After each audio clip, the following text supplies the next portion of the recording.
Секој од нас како дете, денес и како возрастни барем еднаш во животот сме биле дел од забавата поврзана со друштвените игри. Без разлика на тоа дали станува збор за нелутице човече, Монопол, Клуедо, Ризик или пак некоја друга денес и многу покомплексна игра.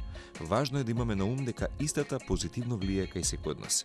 Друштвените игри денес се во неверојатна експанзија. Во последниве години, особено за време на пандемијата, друштвените игри и во Македонија добиваат се поголема популарност меѓу сите генерации. Владимир, Виктор и целата Гоблин заедница се едни од ретките во Македонија и во нашиот главен град, кои успеа да ги освојат срцата на многу љубители на игри, независно од возраста повеќе од 25 години. Едно од најбитните работи е локализирањето на игри. Тоа е баш онака процес што долго време ние не сме го имале. Генерално и за многу работи како што немаме, тоа било еден дел што кога сме успеале, мислам и денеска уште преведувам игри, би го спомнал како најголем успех. Исто тука би го спомнал успехот на организирање турнири во Magic the Gathering, Yu-Gi-Oh, пробувавме и Покемон, некои други работи, затоа што тоа се создава едно како да кажам комјунити кое што долго време живее. Значи тоа не е само играњето, туку е и насоката дека тие луѓе се дружат и долго време да речем идат на турнири надвор од Македонија, се создава исто дружба меѓу, да речем, ние кога сме идели на турнири во надвор на турнири сме се дружиле со други држави, да кажеме од Србија, Бугарија, Грција, значи таа бариера се надминува многу лесно што се создава меѓу нас, меѓу сите нас што се создава со политиката, во игрите се надминува. Значи кога кај да отиде на страна со кој да играте игри, таа како да кажам, таа бариера е надмината. Значи ова е друг свет, значи еден свет каде што е баш е онаков пријатен свет, значи каде што луѓе баш сте дојдени за дружба и да си го поминат времето убаво. Па тој аспект на организирано играње на друштвените игри е доста силен, во смисол дека не само луѓето што ги купуваат игрите дома ги играат, туку и се организираат најразлични надпревари по светов, на нивоа на државни првенства и разни други надпревари, на кои што луѓето може така да кажам посериозно да се зафатат, оние кои што се посериозно ангажирани во ова хоби и да се представат на пошироката светска публика со своето умење и знаење. Катан е секако најпопуларната игра, можеби најпопуларната игра од овие друштвени игри.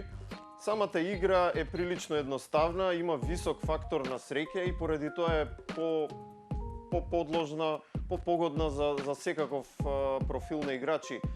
И оние кои што сакаат поедноставни, и оние кои што сакаат покомплексни.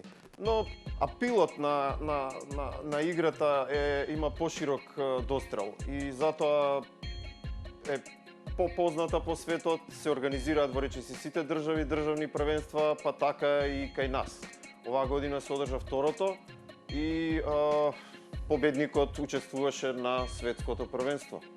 Сега за сега само учествуваме, би рекол, повеќе отколку да постигнеме некој врвен успех, но и тоа ќе си дое со време, бидејќи ние веќе имавме пример за таков продор во светските првенства на играта Magic the Gathering. Таму требаше време да се учествува на неколку светски првенства, па после да се постигне успех, да се дојде во топ 16 или така. Најголема заслуга за Владимир и Виктор е тоа што имаат преведено повеќе од 30 друштвени игри на македонски јазик. Овој предизвик и чекор представува голем успех за Македонија.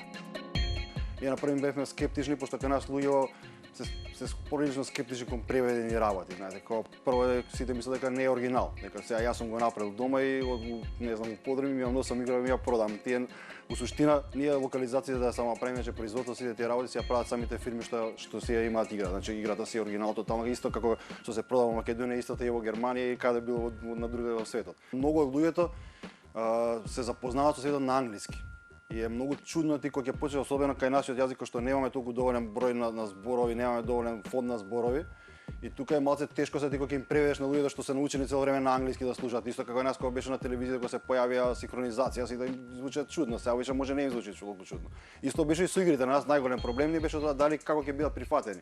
Пошто генерално ние може да ги нарачаме на англиски.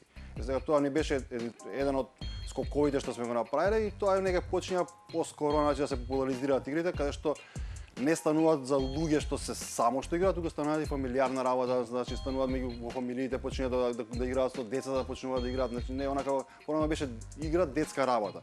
Деме го остави го тоа игра игрива е дете, знаеш, а сега веќе е сватено дека суштината е еден вид на забава, еден вид да си го поминеш времето убаво, не е битно со кого, со пријателите, со фамилијата, значи со кој сакаш суштина.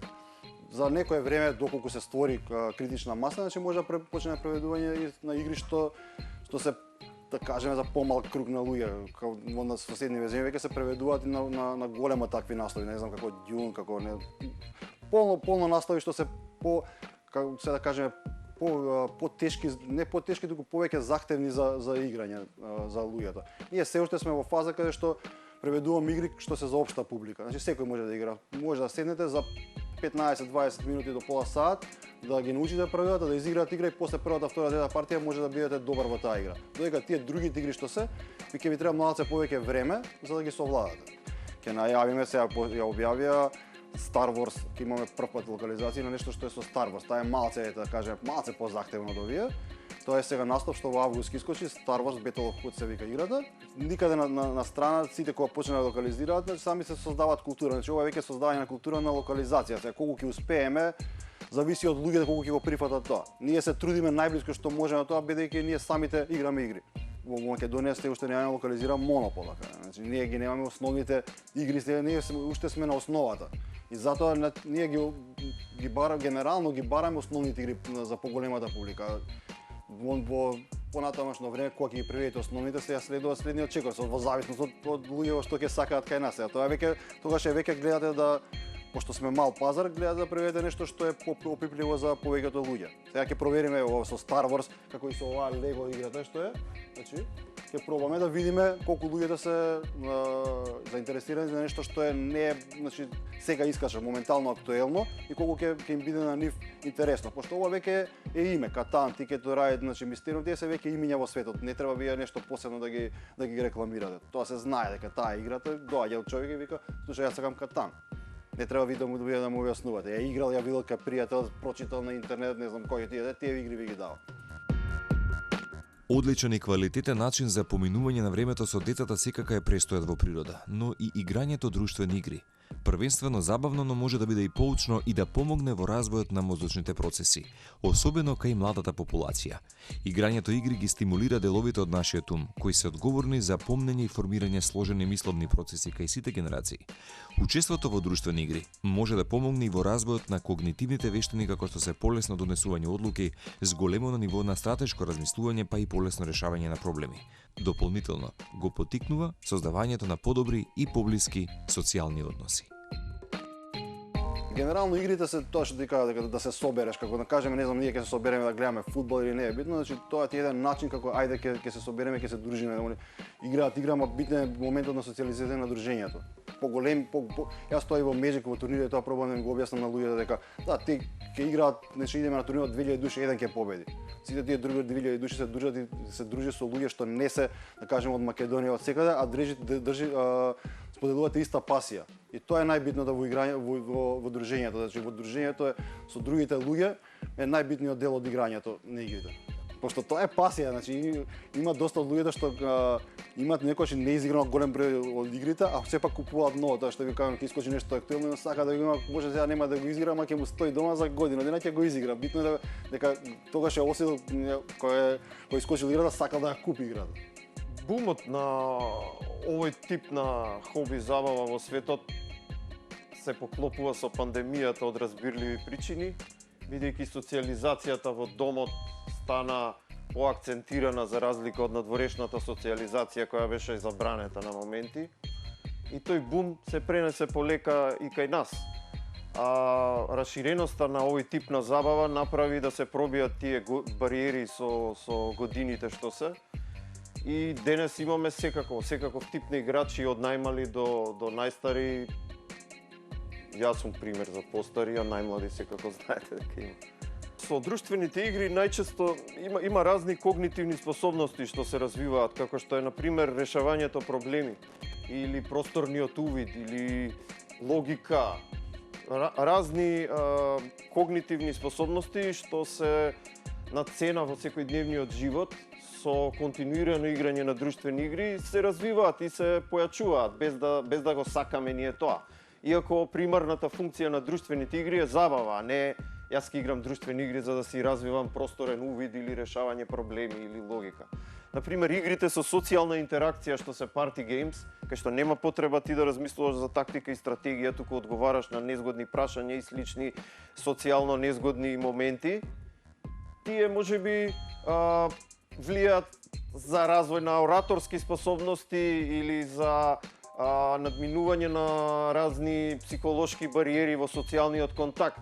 Но овие другиви игри што се стандардни игри, кај што има тактика, стратегија, тука повеќе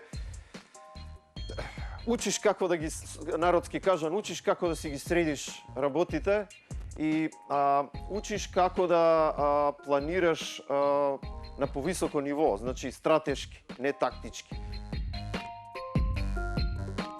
Сепак, можеби најважно, друштвените игри за возрастни и деца создаваат добро чувство поради зголеменото ниво на ендорфин, хормонот на среќа. Ова прави да се чувствуваме пострекни и многу подобро додека играме. Покрај тоа, помага да се намали нивото на стрес. Владимир Виктор и целата Гоблин заедница на друштвени игри и понатаму активно продолжуваат да се грижат за развојот на културата на играње во Македонија, што ќе остави едно убаво наследство и белег за генерациите и понатаму.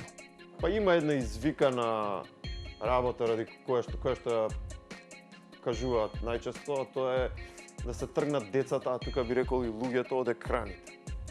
Тоа е вака извикано, може и патетично веќе, ама вистина е. Вистина е, ради тоа зрачење и ради тоа сите негативни работи што ги носи присуството на екрани на неколку сантиметри од лицето. И социјална интеракција на интернет не е иста како социјалната интеракција во живо, бидејќи различен е медиумот, различни се условите и поинаков контакт се остварува.